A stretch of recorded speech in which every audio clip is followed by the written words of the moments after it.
আসসালামু আলাইকুম গাইস, আপনারা সবাই কেমন আছেন? না, আশা করি ভালো এবং সুস্থ আছেন। তো রাস্তায় যাওয়ার পথে এই বড় ভাইটি বলতেছে চলেন রেস খেলি। তো রেস খেলার কথা বলে সে হুম করে উদাও হয়ে গেল, যেন পাগলা রেসের ঘোড়ার মতো চলে গেল। তো যাই হোক, সে কতটুকু সামনে যেতে পারে যাক। কথায় আছে না, ওস্তাদের মায়ের শেষ রাতে।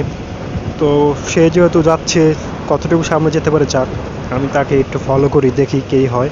তো এরই মাঝে আমার একটু ফোন আসছিল, তো ফোনটা যেহেতু রাইট করছি এখন আর ধরবো না, ফোনটা রেখে দেব।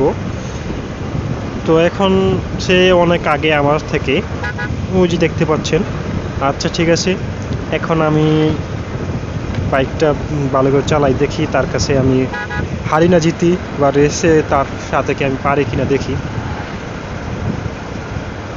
তো লেটস গো, দেখেই গাইস কি হয়। তো মোটামুটি সে আমার থেকে অনেক সামনে, তো আমিও গাড়ি টান দিছি, দেখি তাকে ধরতে পারি কিনা।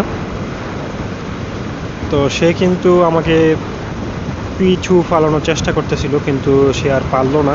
আমি এক টানে তাকে পিছু ফালিয়ে দিলাম এবং তার থেকে এগিয়ে গেলাম। মনে হয় না সে আর আমাকে ধরতে পারবে, যে ওই টান দিয়েছি। তো অনেক দূর এসে গেছি, তো এভাবে আর টানবো না, যেহেতু লোকাল রাস্তা। বাইককে এভাবে জোরে না টানাই বেটার, এতে দুর্ঘটনা করতে পারে। তো জাস্ট একটু মজার ছলে ভাইয়ের সাথে একটু রেস্ট করলাম, সে যেহেতু বললো তাই আর কি। আমি আসলে সচরাচর এত জোরে বাইক চালাই না। যাই হোক, আপনারা সাবধানে বাইক রাইড করবেন এবং হেলমেট সহ রাইড করবেন, এটাই আমার প্রত্যাশা। তো সবাই ভালো থাকবেন এবং ভালো রাখবেন আশেপাশের লোকদের। আল্লাহ হাফেজ গাইস।